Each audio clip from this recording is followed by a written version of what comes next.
Que mistério insondável é a vida. Estradas tão curvas, caminhos estreitos, aonde nos levarão? Só vivendo se sabe. É que esse mistério se vai revelando de pouco em pouco ao se caminhar. Se paramos, a vida também estaciona. Se andamos, a vida nos acompanha. Um dia de sol, um banho de mar, um beijo molhado, um sorriso terno, um abraço forte, um bom filme, um livro, um bom vinho, outro livro. A conversa amiga na sala de casa é isso que faz dessa nossa existência vida. Olá, telespectador, internauta. Você acabou de ouvir um poema chamado Grande Mistério, que é de autoria da nossa entrevistada de hoje. Eu estou falando da Miriam Soares dos Santos.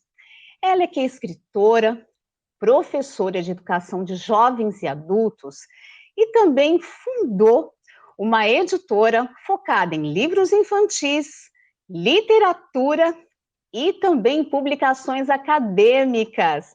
Seja muito bem-vinda ao Ponto de Vista, Miriam. Muito obrigada, Eliane. É um prazer estar aqui com vocês. Agradeço muito por esse convite. Estou muito animada para a gente fazer essa entrevista. Legal, legal. Bom, eu te apresentei, você abriu uma editora aqui na cidade, mas antes da gente falar da editora, a gente quer conhecer um pouquinho você, né? Você não é de Guarulhos, não nasceu aqui, mas veio para cá. Conta essa história, como que você chegou em Guarulhos? Eu nasci na Zona Norte de São Paulo, né? Sou lá do Lausanne Paulista, minha mãe mora lá até hoje, mas em 2004 eu fui convidada para vir dar um curso de comunicação escrita aqui para os professores da rede.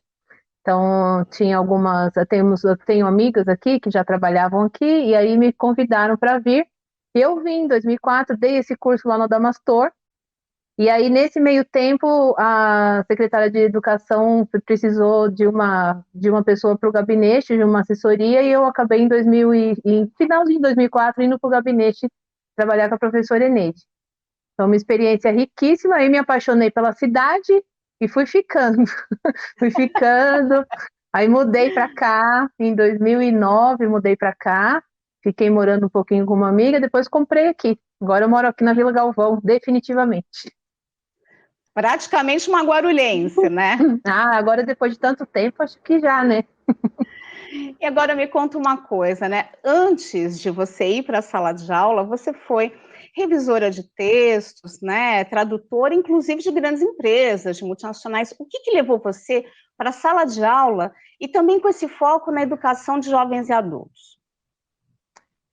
Olha, quando eu fiz a faculdade de letras, eu não pensava em ser professora. A minha faculdade era com ênfase em tradutor e intérprete. Eu já tinha estudado inglês há alguns anos, então na minha cabeça eu ia ser tradutora e intérprete. Mas quando a gente entra na faculdade, se abre um universo, né, de possibilidades. Então tudo que você pensou, você repensa. Então, a partir do momento que eu entrei na universidade, eu comecei a ver outras possibilidades para o estudante de letras. Uma delas foi a revisão de texto, por exemplo. No finalzinho do primeiro ano da faculdade, eu fiquei desempregada e eu fui no escritório da Unip. Ele tem um escritório lá que anunciava vagas de emprego, e tinha lá um anúncio. Precisa-se de revisora de texto e tal. Aí pedia experiência, pedia que tinha que estar não sei em que semestre. Eu disse, olha, o não eu já tenho, eu não tenho experiência, mas eu sou muito bom em português, eu vou tentar. Tentei, passei, entrei, fiquei trabalhando como revisora de texto, trabalho até hoje com isso, é minha segunda principal atividade. E a EJA, né, aconteceu porque eu comecei a dar aula em 2000, eu concursei no Estado, em 99, teve um concurso muito grande, eu passei. Concursei porque eu não queria entrar como eventual, porque eu via que era sofrido, né? A gente não tinha estabilidade, você tinha que ficar substituindo o professor, então eu preferi prestar o concurso. Quando eu entrei para o Estado, a minha ideia era trabalhar de manhã e para poder manter o meu outro emprego, mas eu não consegui, só tinha à noite.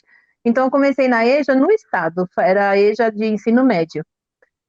E fiquei lá até 2008, porque aí eu vim para Guarulhos em 2004. Em 2007 eu concursei aqui, porque foi o primeiro concurso para a EJA, né? Para as áreas específicas, português, natureza e sociedade, inglês e tal. Então, quando eu concursei aqui, Aí eu me exonerei do estado de São Paulo e vim ficar aqui definitivamente, que para mim era melhor. Eu já estava mais ambientada aqui, eu gostava da proposta, sempre gostei da proposta da EJA, né? Então foi assim que eu, que eu cheguei no magistério e principalmente na EJA. E agora, assim, quais são as peculiaridades, né, de dar aula para a EJA, né? Quais são as características principais e também as necessidades desse público da EJA? Olha, dar aula para alunos jovens e adultos é um desafio bastante grande, sabe? Porque a gente precisa entender que aquele jovem, aquele adulto, ele tem toda uma vida construída e o que está faltando para ele, às vezes, é aquela formalidade, né? Ir para a escola e concluir os seus estudos. Porém, quando ele chega lá, ele descobre que não é só os conteúdos, né? A EJA é uma experiência de afeto, ela é uma experiência de construção de novos conhecimentos, de vencer barreiras, de melhorar a autoestima. Então, assim, quando a gente lida com o aluno jovem e adulto, a gente tem que saber, a primeira coisa mais importante é conhecer os nossos alunos, é conversar com eles, é saber da história deles, é saber por que aquele aluno, por exemplo, tem vergonha de ler em voz alta, por que aquele aluno não pergunta as coisas para você, ele pede para o colega perguntar. Porque, então, assim, é um desafio diário a gente dar aula para jovem e adulto, porque eles muitas vezes vêm com os seus traumas da escola que os excluiu, né? Várias vezes o aluno, quando pega um pouquinho de afinidade já, ou de confiança em mim, me chama no canto e fala, professora, por favor, não me chama para ler em voz alta, eu não consigo ainda. Eu digo, não tem problema, a gente espera você no seu tempo, a hora que você tiver, né? Então, assim, é um desafio muito grande, mas é uma paixão muito grande. Eu adoro estar na sala de aula. A maior parte da minha vida eu estou na sala de aula. Agora conta para mim, como que nasceu a Miriam escritora, né? A gente, no início do programa, leu um trecho de um poema seu, né, que foi publicado na coletânea Recomeçar, né, que é uma publicação da Quincas Editora. Daqui a pouco a gente também vai se aprofundar nisso, mas eu queria saber como que nasceu a escritora, né? A professora a gente já descobriu como nasceu. Fala um pouquinho. Então, na verdade, assim, eu digo que eu sou escritora, mas, assim, eu sou uma escritora iniciante. Eu não tenho como profissão, né, ser escritora ainda. Eu estou dando meus primeiros passinhos ali. Começou com um incentivo de... Eu sempre gostei muito de escrever, mas eu sempre escrevi mais para a área acadêmica, né? Então, eu sempre escrevi para pós-graduação, escrevi artigos. Sempre gostei de escrever, na verdade. Mas a parte de ficção, eu não tinha ainda me arriscado, né? Até que eu encontrei essa amiga, a Ana Maria, que era professora de matemática aqui da rede também, a gente se conheceu um dia na EJA, e ela disse, deixa eu ler uma coisa que você escreveu. Eu disse, será? Ela falou, deixa eu ler. Aí deixei ela ler. Ela disse, Miriam, vamos publicar, o que custa? Vamos publicar, tá tão bonito. Olha que história legal. Bom, aí ela me apresentou esse projeto que chama Aparerê, que de uma editora que você participa de um concurso, lá tem uma banca e eles selecionam, né? Então eu comecei assim, timidamente, fazendo uma homenagem para o meu pai, né, que é uma pessoa que faz muita falta na minha vida. Então a gente começou assim. Mas eu estou ainda tateando nesse caminho, eu não sou ainda uma escritora profissional, né? Não tenho um livro meu. Eu vou participando das coletâneas com contos, com poemas, com crônicas. Eu gosto, para falar a verdade, a minha veia é mais para crônica e conto do que para poema. Os poemas me nascem quando eu estou num momento assim mais inspirado mesmo, mas normalmente provocada por alguma situação. Mas eu gosto muito de escrever contos, descobri que eu gosto bastante de escrever contos e eu pretendo continuar, né? Eu não escrevo mais por falta de tempo mesmo, porque eu tenho que assumir várias questões na editora. Então, eu ainda não consegui me dedicar a essa função, né? Eu tenho algumas atividades na vida e para escrever você tem que ter tempo, concentração, disciplina, sentar ali e pensar sobre o que você quer, que histórias que você quer contar, né? Porque tem muitos escritores bons já, né? Então a gente fica nessa, por que que eu estou contribuindo para a literatura, né? Estou contribuindo? Porque já tem tanta gente boa, né? Essa insegurança às vezes bate. Então eu fico assim, um pouquinho, às vezes deixo de lado, depois eu volto. É assim que funciona um pouco a minha escritora. Agora, em 2021, você participou de uma coletânea, né? Educação no Brasil, Centenário do Paulo Freire. Me conta o que você escreveu para essa coletânea. Então, essa coletânea também era desse mesmo projeto, dessa editora, né, que eu ainda não tinha a Quincas, e eu tenho uma coisa que é uma coincidência muito feliz, que o Paulo Freire nasceu no mesmo ano que o meu pai, em 1921, né, e o Paulo Freire também nordestino como meu pai, só eram de lugares diferentes, né, meu pai da Bahia.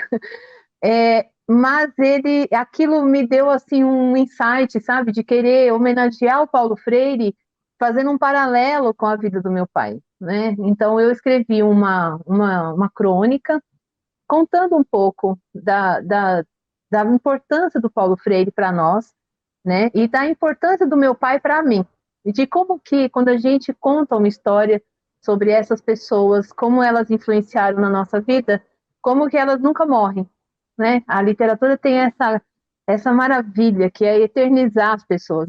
Essas pessoas nunca vão morrer. Elas estão ali vivas, a memória delas está ali, né, para a eternidade, para quem quiser um dia olhar e falar, olha aqui o Paulo Freire, olha aqui o seu Benedito, pai da Miriam. O Então Paulo foi Freire. O Paulo Freire, você falando do seu pai, você falando de eternizar o Paulo Freire, Paulo Freire, até pela forma como que ele lidava com os alunos, né, e principalmente aí com alunos Sim. também de educação para jovens e adultos, ele era um pai, né, um pai dos alunos, um mestre e também um pai, né, nessa função de abraçar os Ele seus é uma alunos. inspiração, ele é uma inspiração para nós, né? Nós que damos aula para EJA, eu acho impossível que a pessoa diga não me inspire em Paulo Freire, porque é o Paulo Freire que nos ensinou a sentar e conversar. O Paulo Freire dizia isso, né? E a experiência de Angicos é a primeira coisa, senta, faz uma roda e conversa com seus alunos. Pergunta da vida deles, como é que é a sua vida, né? Conta para mim um pouquinho. Quando você faz isso, você quebra uma parede ali e você dá uma abertura para aquele aluno se sentir à vontade, né? E dizer, olha, eu estou num lugar que me acolhe, que me recebe, né? Então isso é muito bom mesmo. E agora, a gente falou de você, né, do seu nascimento como escritora, agora vamos falar de editora. Como que surgiu a ideia de fundar a Quincas Editora? Olha, vou te contar. Na verdade, essa ideia não foi nem minha. A ideia foi da minha ex-sócia, da Ana Maria.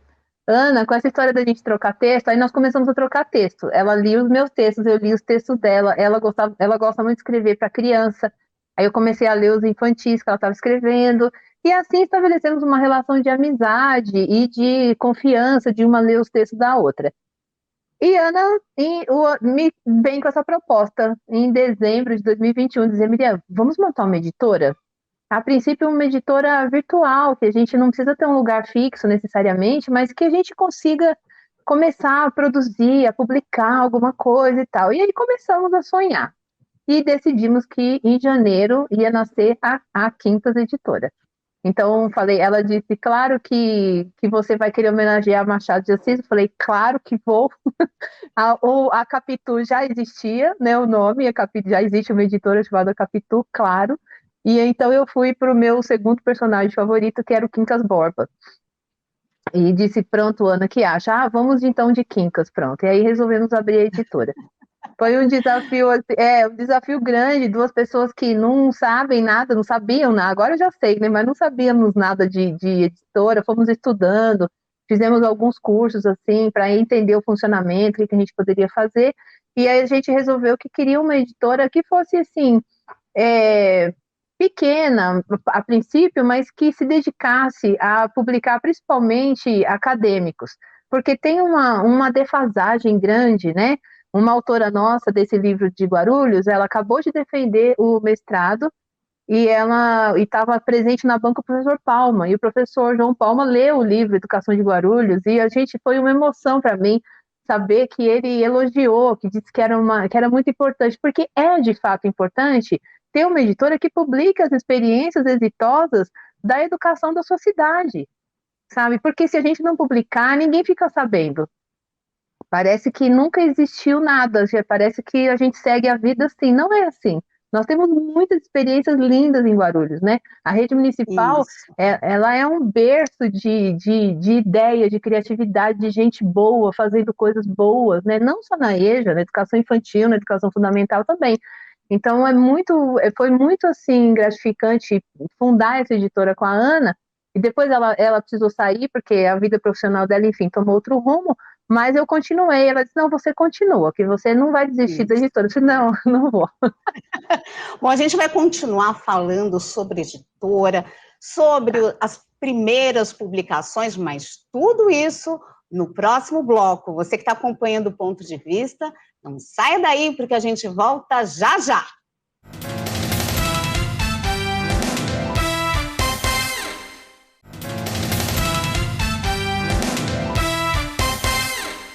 De volta com o Ponto de Vista, eu entrevisto a escritora, professora e editora de livros Miriam Soares dos Santos.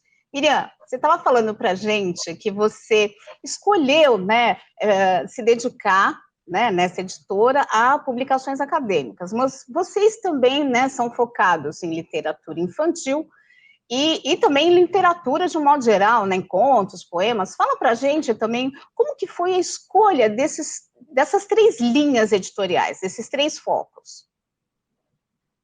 Na verdade, assim, nós sentíamos que, pelo menos aqui em Guarulhos, nós não tínhamos uma editora assim, né? Então, agora, depois da Quincas, até outras já surgiram, mas nós não tínhamos. Nós tínhamos editoras aqui que publicavam outros tipos de publicação, revistas, né? Nós temos lá os autores, por exemplo, da Academia Guarulhense de Letras, que publicam suas obras, mas, assim, não.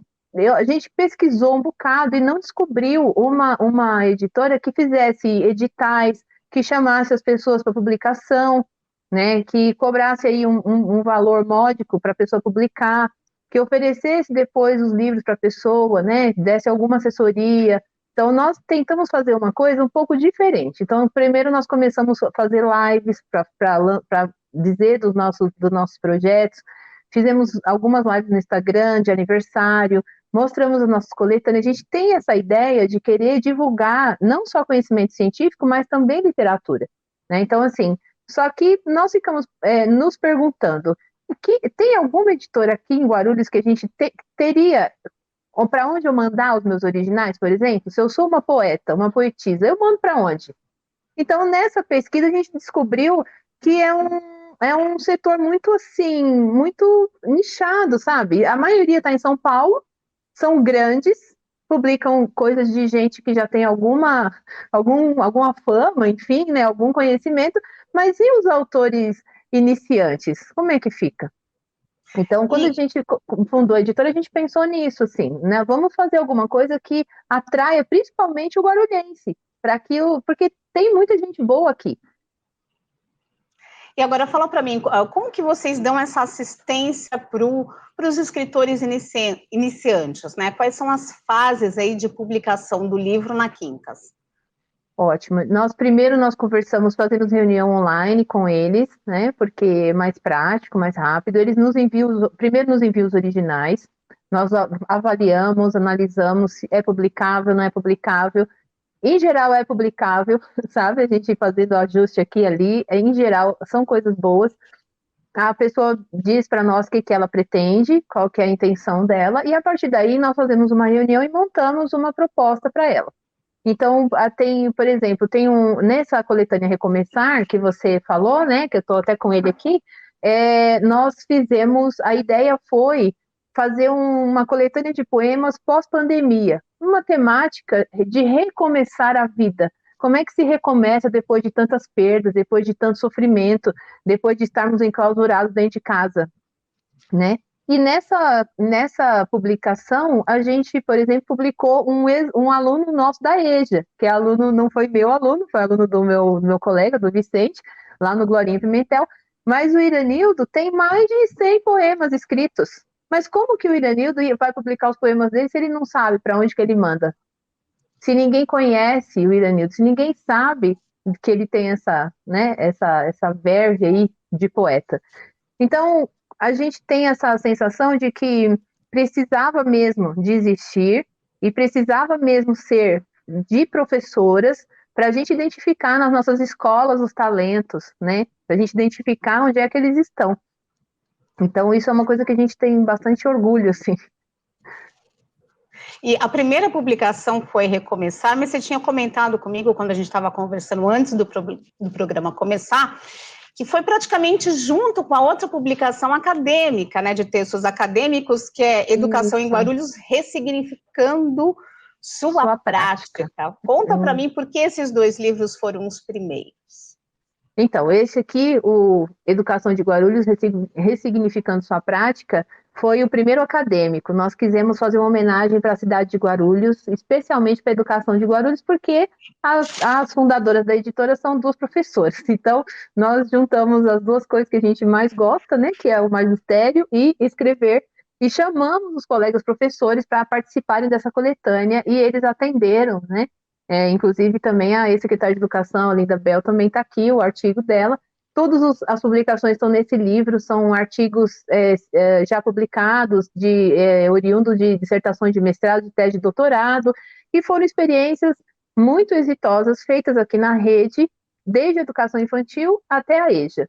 Então, quando nós nós pensamos assim, vamos lançar ao mesmo tempo um acadêmico e um literário, para que a gente consiga mostrar para o público, né, para as pessoas aqui que viemos. Porque é isso um pouco, né? Quando eu faço essas 2 publicações ao mesmo tempo, eu digo, olha, nós viemos assim, nós viemos para isso, nós viemos para divulgar literatura e acadêmicos, porque é preciso que as pessoas tenham acesso à literatura, a artigos acadêmicos de maneira mais palatável, né? Que não fique lá na biblioteca das academias, porque senão fica difícil o acesso, né?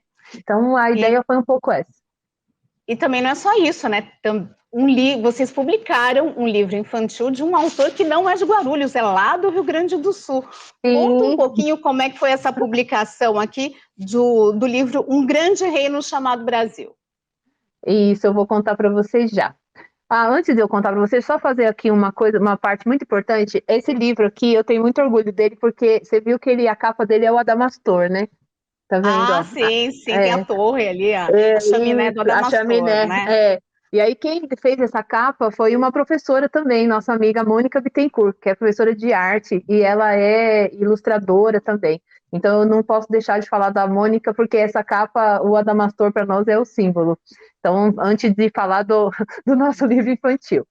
Que tem uma ilustração lindíssima também, né? Lindíssima, lindíssima. A Daisy, que é a moça que fez, isso também é muito importante, sabe? Porque assim, a gente fala, nossa editora é de Guarulhos, a gente quer muito dar visibilidade para as pessoas de Guarulhos, mas eu também acredito em dar visibilidade para quem é de cidades pequenas, sabe?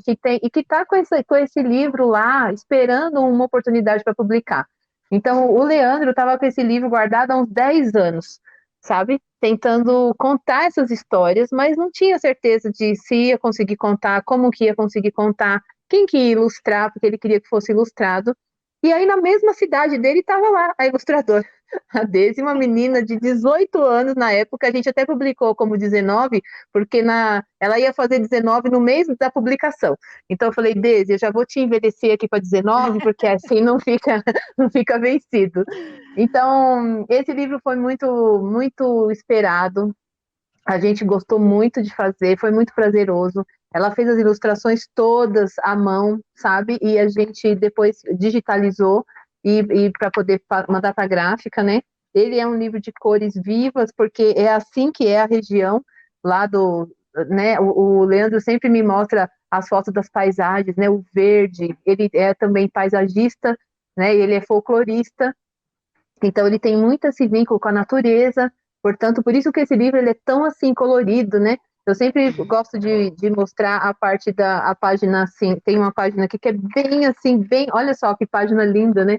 Muito colorida, muito cheia de verde. Então, por quê?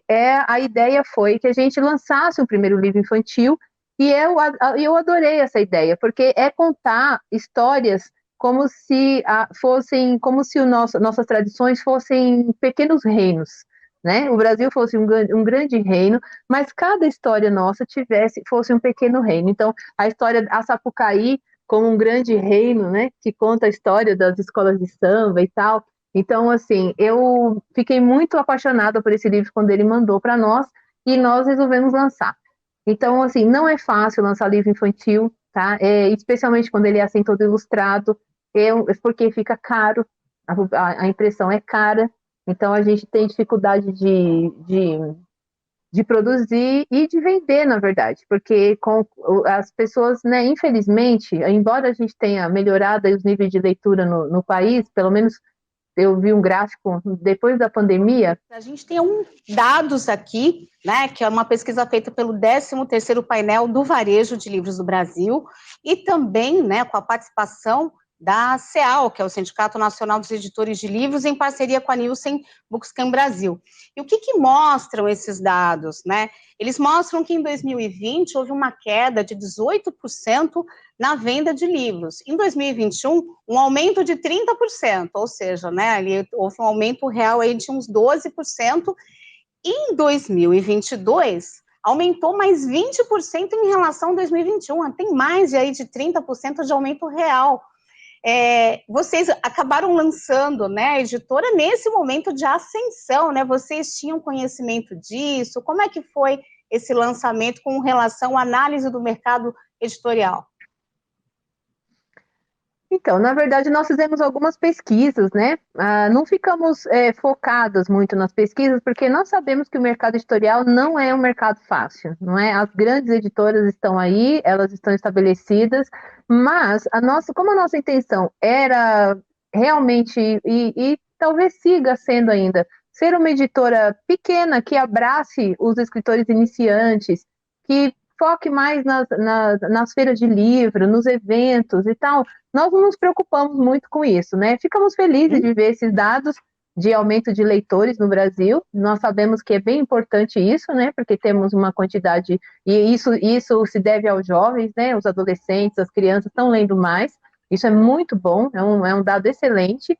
E nós pensamos que seria uma oportunidade muito boa de trazer aqui para Guarulhos mais uma opção de que as pessoas pudessem procurar, né, sabendo que seria num custo acessível, que ela poderia publicar o que ela tem escrito, ou em coletâneas, ou depois um livro só dela mesma, né? Então, assim, a nossa ideia primeira, ela não foi baseada nas pesquisas de mercado, mas, é claro, tivemos acesso às pesquisas, foram dados animadores, com certeza, isso influenciou positivamente para nós.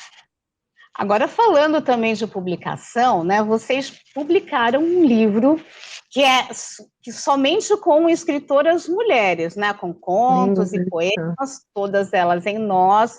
Vi também que substitui o A por arroba, queria que você me explicasse o porquê. Mas me conta um pouco dessa experiência, né, de publicar um livro só com escritoras. Olha, esse livro aqui, o Todas Elas em Nós, né, que tem esse arroba aqui no A. Então vamos por partes. Primeira coisa a dizer dessa capa linda, que também é da Mônica Bittencourt, que é a nossa querida professora de arte aqui da rede municipal, minha amiga e muito competente, né, uma pessoa que tem uma criatividade incrível. Eu amei essa capa, essa medusa, né, só que em vez de cobras, flores na cabeça.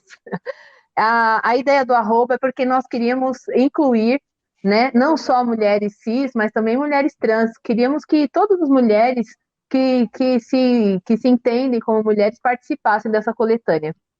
No nosso edital, nós deixamos isso claro, né? Queríamos a presença. Não conseguimos ainda uma participação de mulheres trans nessa publicação, mas a nossa semente foi lançada aí para que as mulheres todas sejam acolhidas, né? E você tinha perguntado para mim que o nome, né, era Todas Elas e Nós, a princípio, e depois virou todas elas em nós, porque acontece uma coisa curiosa com os nomes, os títulos dos livros. Nós pensamos em um título, mas quando chegam os textos e nós vamos ler, nós descobrimos que não era um e, não era elas e nós, elas somando, são elas em nós, porque nós nos identificamos com essas mulheres. São histórias que, essas histórias dessas personagens, são histórias nossas. Elas estão dentro de nós, em nós. Então, por isso que a gente deu esse nome para essa coletânea, que é uma coletânea muito feliz, que a gente quis lançar no mês de março, em homenagem ao Dia Internacional da Mulher, né? E sendo nós uma editora lançada por mulheres também, querendo focar e dar espaço para as mulheres, não é? Porque verdadeiramente os autores que têm mais espaço são homens, né? E não é porque as mulheres não escrevem, muitas vezes é porque temos que dividir nosso tempo em vários afazeres e deixamos para lá os nossos sonhos, né, de escrever. Então, para nós foi uma alegria muito grande fazer esse livro, e ele deu muito certo, as pessoas responderam muito bem ao edital, foi muito, muito, muito bom mesmo. E conta para mim se tem alguma coisa saindo do forno, né? Alguma novidade aí da editora, o que vocês estão planejando? Olha, nós temos algumas obras aí em andamento, né? Algumas já estão assim bem encaminhadas. A que está mais perto agora é de uma professora de São Paulo, da professora Vânia Guedes. Ela teve ela defendeu também a dissertação sobre o gênero anotação nas escolas, e ela quis transformar esse trabalho num livro de formação para professores, especialmente da área de língua portuguesa, mas outros professores também vão poder se beneficiar. Eu não posso ainda dizer o nome dele, porque ele está aí, né? Nós estamos nos finalmente, mas logo, logo ele será lançado. Nós temos previsão de lançar em agosto. Vamos fazer de tudo para dar tudo certo nos prazos, né? E assim, nós estamos muito felizes, porque está um livro lindo, está com uma diagramação linda, uma capa linda, e eu acho que vai ser um belo instrumento para ajudar os professores a inovar na sala de aula, né? A ajudar os alunos a escreverem, que escrever é um processo complexo, não é tão simples, né? A gente sabe que é um processo artificial, ele tem que ser ensinado, a gente não consegue, dificilmente você vai ver uma pessoa que consegue aprender a escrever sozinha, né? A gente tem que ir para a escola, ele tem ali aquele processo, não, então aqui você tem que melhorar essa pontuação, você tem que fazer aqui muda de parágrafo. Então, não é algo tão simples. E quando nós, professores, vamos ensinar para os alunos, nós temos que tentar passar isso para eles da melhor maneira possível, sem complicar demais, para que eles também não fiquem angustiados. Então, a Vânia vem aí com esse livro, nós somos muito animadas para concluir agora. Está na fase de revisão agora, eu estou fazendo a revisão, e logo, logo ele vai estar pronto. Que legal, então sucesso para vocês, né? Vocês, professores, tomando a dianteira na publicação de livros, isso é muito importante, né? Vocês que formam o público leitor, né? As crianças, que estimulam as crianças, os jovens, no seu caso, jovens e adultos também, a ler, é um trabalho essencial na nossa cidade, no nosso país, no mundo todo, né? Educação é algo global. Olha, conversa boa termina logo, nosso tempo acabou, e eu super agradeço, Miriam, a sua participação no Ponto de Vista. Eu que agradeço, viu, pelo convite, fiquei muito feliz e estou à disposição. Quando vocês quiserem, é só me chamar que eu vou. Tá certo, obrigado. Agradeço novamente a nossa entrevistada de hoje, a Miriam, e também você, telespectador internauta, que acompanhou o programa aqui com a gente. Te convido para que você assista às próximas edições do Ponto de Vista. Até lá!